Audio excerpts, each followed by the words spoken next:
All right, guys, joining the Outsiders podcast, Clint Schweitzer and Nona Groniger here, and we're joined by ex-NFL kicker, Jacksonville Jaguar, of course, spent a couple seasons as a Bill and a Giant as well, but Mike Hollis is on the line. Mike, thanks for joining us, and how are you doing today, my man? Well, thanks, guys. My pleasure, and it's always sunny in Florida, so I'm having a great time. Yeah, you've already got us beat there. Of course, we're here in Missouri covering the Chiefs, so you probably have us beat in many other areas as well. So. It's actually starting to cool down a little bit, but it's it's been pretty hot during the summer, and the weather's in the low 80s right now, and feeling really good. So it's actually a break, so feeling nice. Hopefully it doesn't do anything too crazy and slip into the 70s or something. We might have to get you guys some winter jackets out. Well, I'll tell you what, Mike. We're just talking about your career here and looking up. Of course, you were an original Jacksonville Jaguar. Just talk about that. Talk about your journey, because you were from Idaho, and you were not, drafted, of course, out of college. Talk about how, your journey, how you wound up in the NFL for Jacksonville in '95. Well, it's a long story. I'll make it short. I came from a small town in Washington State called Spokane, sure. And I went on to a junior college and then went on to the University of Idaho. Basically walking on every step of the way and earning scholarship when I got there at Idaho and so forth. And it wasn't a big school. It was a Division I AA at the time, and I stood out because I was kicking the ball pretty far. I wasn't necessarily very accurate, but I was pretty strong. And we had some scouts that came in and looked at some a quarterback and a couple other guys, and I was able to kind of be available for him if they wanted me to work out and so forth. And I had a few workouts, just kind of very informal. But I had an opportunity to fly down to San Diego and work out for the Chargers real quick after I had graduated and finished up my college career. And I went down there and they liked me, and they signed me in '94, and I competed against John Carney in that training camp there. Yeah, and it was, I knew going in there it was just going to be an experience thing for me, and I knew that, of course, John's a legend, and was even back then, so it was a good, comfortable situation for me. I didn't feel a lot of pressure. I just performed, and I did pretty well, and the general manager, Bobby Beathard, at the time, and then also my agent at the time, had told me that, after I got released, that, he said, don't go back to school, because we're going to put you in the World League draft, and because I was going to start up again, and so I didn't enroll in school, and the World League draft came and went, and I wasn't drafted there either, and so I was kind of discouraged, but that actually was a good thing, because I was able to work out for some other teams back at the University of Idaho when I went back to enroll in classes and so forth, and I got some attention by the Jaguar scout that came in to look at our punter at the time. I told the punter, I asked him if there's going to be anybody in, and if there is, to look at him, I said, let me know, and I'll be on the other end kicking while you're working out. So, and that worked out great. The scout came in and was watching my buddy Eddie Howard, and I was on the other end kicking, and when they were done with his workout, I went over to introduce myself, and my name stuck with them, and Jaguars were looking for somebody at the time, and they just they took a look at my film, and actually Tom Coughlin thought I was too short. He said, we like your video, your kicks are pretty well, but we're looking for somebody a little bit bigger. Wow. And my kicking coach at the time, and my business partner now in my academy, I told him that day on the field, and he went to the nearest payphone, because he didn't have a cell phone, and went and called up Jaguars and basically told them they have no idea what they're talking about, and they're making a big mistake, and that basically it worked, because it made them reconsider, and I had to work out for them twice in two different locations, but they eventually signed me, and then I came into camp in '95 with the Jaguars and competed against Scott Sisson, and it was a very close battle, and they just I think Tom Coughlin saw something in me he liked, and I spent 7 years with the Jaguars, and it was an awesome journey, and it's a great thing. It really made me work hard and work for what I achieved. So it was good. Well, and of course, before we go into your career with Jacksonville, of course, it included some playoffs, some really good teams. But you're from Spokane, so I have to ask you. You're about the right age to know this. Surely, as an athlete, you are familiar with the movie Vision Quest. That was filmed in Spokane, right? It sure was. Yeah. Yep. Central was a high school. They filmed all the wrestling scenes and so forth. Are you a Gonzaga basketball fan by any chance, being from the Spokane area? Well, I try to watch them when I can. I haven't been up to Spokane to watch a game personally, live or anything, but I do watch them when they're on TV. If I've got an opportunity to watch in the March Madness that they're in, I definitely want to watch them. Yeah, they've been great, and it's awesome to see them go so far a few years ago, and it's really good for the city of Spokane. Can you talk about the 1996 playoff game against Denver, you guys going in there with really no chance to win, and talk about that game and your experience? Well, that was an awesome experience. The week before we had the same sort of mentality with being an underdog in Buffalo, and we came out 3 points ahead in that game, and a real windy day, and of course we weren't expected to beat them either. And so when we went to Denver, I had some family that went to the game in Denver, and they were selling shirts and hats and so forth about that for Denver Broncos going to the Super Bowl. They were selling that stuff in the stadium, and so they were expected to win as well. The fans were all expected to win, and it was just an awesome experience. We never quit. We took advantage of every scoring opportunity we had. I kicked 3 field goals in that game, and we scored on some opportunities that Denver just kind of gave us, really. We had an incident where one of the players, one of the Broncos, was taking his time getting off the field. We ran a play and got the penalty because they had 12 men on the field, and we took advantage of all the little mistakes that they made. And I actually, John Elway spends a little time up in Coeur, Idaho, and I used to have a house in Post Falls, which is right down the road from Coeur, and I ran into John Elway in a restaurant on the lake, on Lake Coeur, and I came up and introduced myself and mentioned who I was, and he says, "Oh yeah, I remember you." Yes. and I quickly ran the other way. No, I sat there and talked to him, and he was totally cool with it, and so we talked a little bit about it, and but yeah, great memories and awesome experience. That's crazy. I was just in Coeur d'Alene a couple years ago. It's like the most underrated, beautiful area that nobody knows about on the United States. Seriously, beautiful. It's unbelievable. But you always hear the cliche about kickers being able to kick in altitude. You of course kicked in Mile High, probably other times, and not just that playoff game. But is that a legitimate thing? Because you get up there, the air's thin. I mean, did you find that it was easier to kick up there? It was.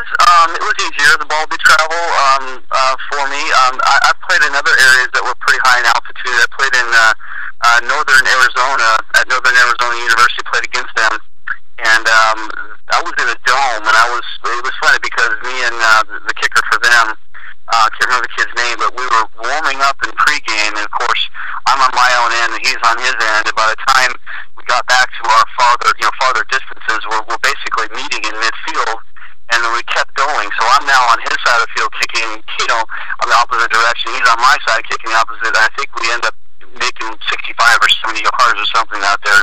Wow. It was crazy. So, and that's higher than Mile High. So the air is a lot is thinner than in Denver as well. So it does make a difference. I think footing could be. I remember the couple years I played in Denver, the only few times I did, the field wasn't in great condition, so I was a little bit concerned about my footing, so I couldn't really put everything into it. So that kind of took a little bit off, but it definitely does travel quite a bit for you. Can you take us through maybe the greatest moments in your career, and then the toughest for you as well? Well, going back to our early years, I think I mentioned the game in Buffalo, the first wild card game in 1996, coming in as underdogs.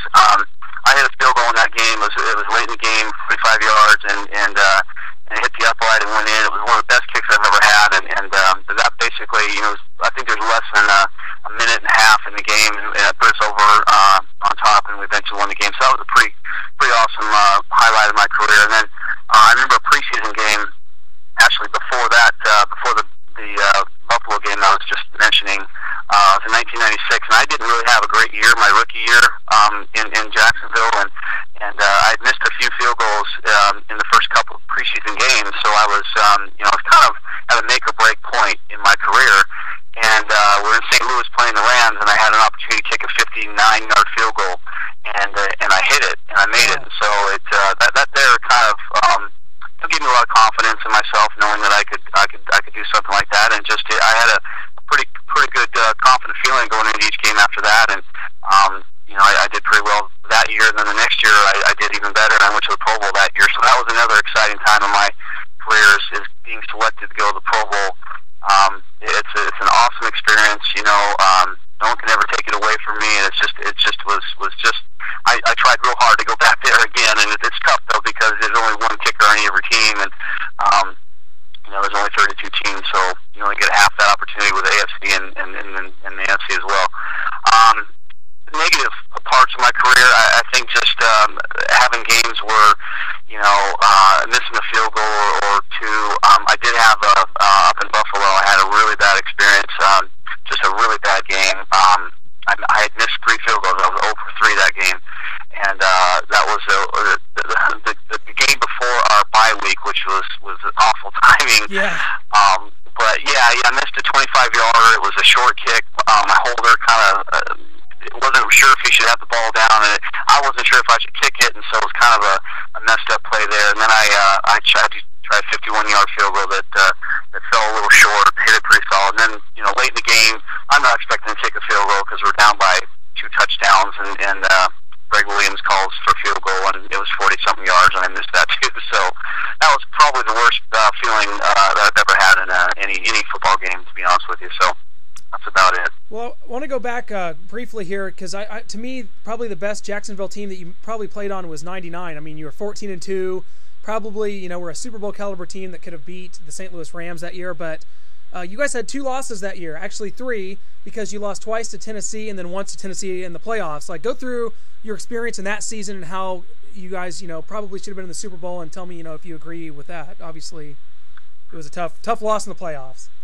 Yeah, well, I guess thinking of bad times in my career, that was not me personally, but just for a team, that was one of the years that was such a high and such a low. You mentioned we lost twice to Tennessee in the regular season, and then we lost to them in the AFC Championship game at home. It was just really heartbroken. Everybody on the team was real upset. It was just something that this cannot happen. We cannot. How can we lose to Tennessee 3 times? So and every time we came to Tennessee, we tended to play real well in Tennessee, and we typically would win in Tennessee. But then when the Titans came to Jacksonville, we would always lose to them. But the AFC Championship game in Jacksonville. This was the opportunity. It was kind of hectic because we were trying to plan for Super Bowl and things like that, and so I think we got a little bit distracted at some areas of that week of preparation. But it was hard. We fought hard, and I just think that Tennessee just had our number, and we had to congratulate them and move on. But that was a really hard loss to take. I think our fans would like to know what you're up to now, Mike. I think you mentioned your kicking academy earlier. What else do you have? Well, that's pretty much what I'm doing. I spend a lot of time with my academy. We're here, we're available all year round, every day of the week. I mentioned my kicking coach that taught me everything I know. I called him up 5 years ago and asked him to move to Jacksonville and help me run this academy. And so between him and I, we both coach in this academy and have a great time with it. We have kids ranging anywhere from 9 years old all the way up to NFL guys. We worked with Nick Novak and Justin Medlock. We worked with arena football guys. I got a guy right now that plays for the UFL, is Kenny Spencer, who played for the Spokane Shock actually last year in the Arena League, but he's now with the Virginia Destroyers. And we have kids. I've got a kid up in Wake Forest as a punter. I've got a kicker as a true freshman in Rutgers. We've got another freshman, a true freshman at Virginia Tech. So we have a variety of guys that we've gotten in certain locations and worked with a lot of potential pro prospects. But most of our clients are high school kids. But we just we coach kicking, punting, snapping, and that's really what we do. And I really enjoy doing it. I think that with the way I learned how to kick and with my body frame and body style, I'm not a very big guy. I'm only 5'8", 180 pounds, and I needed to use 100% of me, to compete with the guys like Sebastian Janikowski. These guys are big and they're athletic, and they just hammer the ball. And I was never as strong as Sebastian is, but I was always able to, use my technique and my form and my body to kick the ball, and that's really what we teach. And a lot of kids that we've worked with from different, who've come in from different areas of the country, worked with different guys in different parts of the country, worked with other coaches out there. When we start talking to them about the things that we coach, I can kind of see a look in their eye like, wow, what do you mean? And then the great thing about it is that I can still demonstrate, and I'll show them exactly what I'm talking about, because a lot of times what we tell them, they don't believe. Like, no way, how can the ball go that way if you do this? If you swing this way, why is the ball going that way? And I'll go out and show them. And that's one of the great things that we have, is the ability to give them this information that they really have never really heard of, and then also show them that this is really what it is, and this is how it works. So we definitely have a great time with it, and enjoy seeing our guys with success. Well, let us know where we can find you. Do you guys have a website we could refer our fans to for you there? Yeah, it's Proform Kicking, and it's got a lot of information on it. We have a lot of testimonials and current and past clients that we've worked with, and just a lot of our options of our services and things like that. We try to make as many options available for guys that are looking for different time frames as far as how many times they want to work with us. If it's going to be an annual thing, we have annual programs. If it's going to be just 1 or 2 or 6 or 12 sessions, we offer that as well. So yeah, proformkicking.com, and got some great stuff on there. You mentioned that you work with Justin Medlock. He was a draft pick by the Kansas City Chiefs out of UCLA. It didn't work for him here in Kansas City, but now he's with the Carolina Panthers. Did you talk to him and find out what happened wrong in Kansas City? I didn't work with him a whole lot. We worked with him. He came up from Daytona one time, and to be honest with you, it was just a session. He came in and wanted to kind of get an idea of what we taught and how we taught. But he was a good kicker. I think he just was. He limited the amount of his body, the way he kicked. He swung around quite a bit, and he still kind of does, but he's gotten better at it. Of course, he went up to Canada and played a year up there, and did real well. And he's got a very good mindset. He's pretty focused, and I think the ability to have that mental strength, and also his athletic ability. He's very flexible. My gosh, this guy can. He can do the splits. I could too, but it's pretty impressive. Put the whole package together like he has, and I wish him well. I hope he does very well. I hope he plays as long as he can, and he's a good guy. Well, Mike, I tell you what, we're about out of time here on the Outsiders Podcast, and we know you got a busy schedule as well. Thank you so much for joining us today. Great to catch up with you, and look forward to having you on again, maybe talking about the Jaguars and Blaine Gabbert as the season goes on, my man. That sounds good, guys. I appreciate it. Appreciate it a lot, Mike. Thanks a lot. Take care. Thank you.